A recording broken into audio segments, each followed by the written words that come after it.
shot. This reminds me of the shot in the Palace.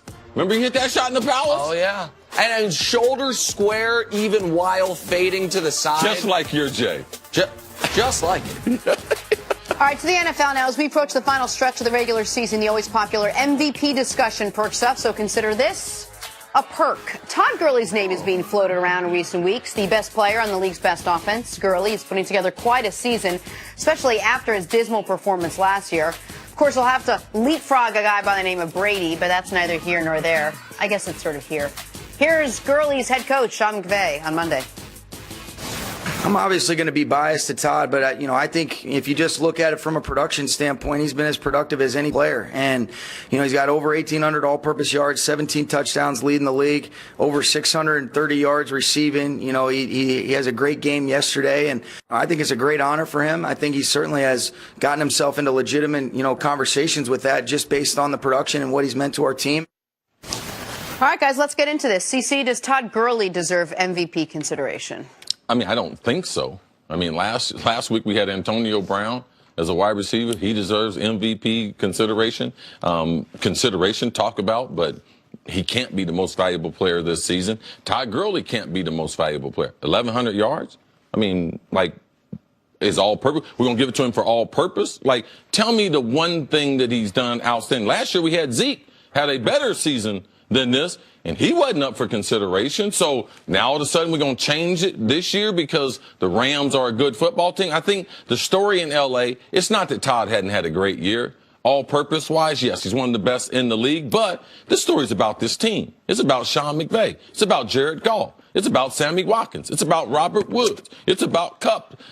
It's about the whole team. So it'd be nice to consider one of the guys because they've had one of the special seasons, but they haven't had one player that should be considered in the MVP. What I should have done is rephrase the question, which is which non-quarterback. If you take quarterbacks out of it, does that change your opinion at all about Todd Gurley? I would have to consider him, but the quarterbacks, the numbers are so amazing that anyone else to get in the conversation, you'd have to have you'd have to have the type of season that Russell Westbrook had in the NBA last year, playing on a marginal team. You'd have to have that same thing in the NFL this year to be considered. We don't even have to leave Todd Gurley's division to find a guy last year who had a better season, and no one was thinking about him for MVP. David Johnson. David Johnson last year, all-purpose, right? Because he was catching the ball and running the ball. He had over 2,100 yards and 20 touchdowns. Todd Gurley this year is on pace for just under 2,100 yards and 19 touchdowns. We know how you can win the MVP as a running back. We just take the last 25 years of NFL history. Barry Sanders did it. He ran for 2,000 yards. Terrell Davis did it. He ran for 2,000 yards. Sean Alexander did it. He set the NFL touchdown record. LaDainian Tomlinson did it. He then set the NFL touchdown record. And Adrian Peterson won the MVP. He ran for 2,000 yards. If you're going to win the MVP as a running back in modern NFL history, you have to either join the 2,000-yard club. And by the way, we've had a guy run for 2,000 yards and not win the MVP. Jamal Lewis did that. Or you have to set the touchdown record, which, by the way, we've had a guy do that, not win the MVP. Priest Holmes did that. So just to even have a chance, you have to have a season that some part of your uniform is going to Canton. Like, this is the gloves he was wearing when he scored the touchdown. These are the cleats he was wearing when he ran for the 2,000 yards. And so Todd Gurley is not an MVP contender. The reason I believed Antonio Brown was Antonio Brown was, before the injury, potentially going to become the first ever 2,000-yard receiver. And that is, okay, if you do something no one's ever done and your team is the 1 or the 2 seed, then I'll listen to it. Todd Gurley is the best offensive player on one of the most complete teams in the league.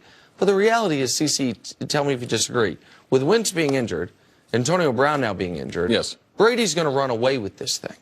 Yes, and that's the way it should be. Even Antonio, the argument, even if he had a 2,000-yard season, he would need at least twice as many touchdowns. How many touchdowns does he have now?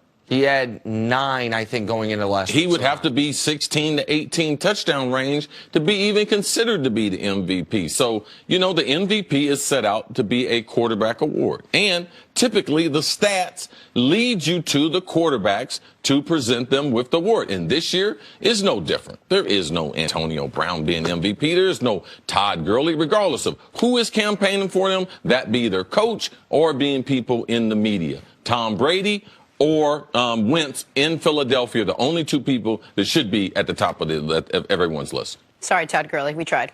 Coming up, Get out of here with that mess. Get out of here. Dap, dap. Coming up, is there any truth?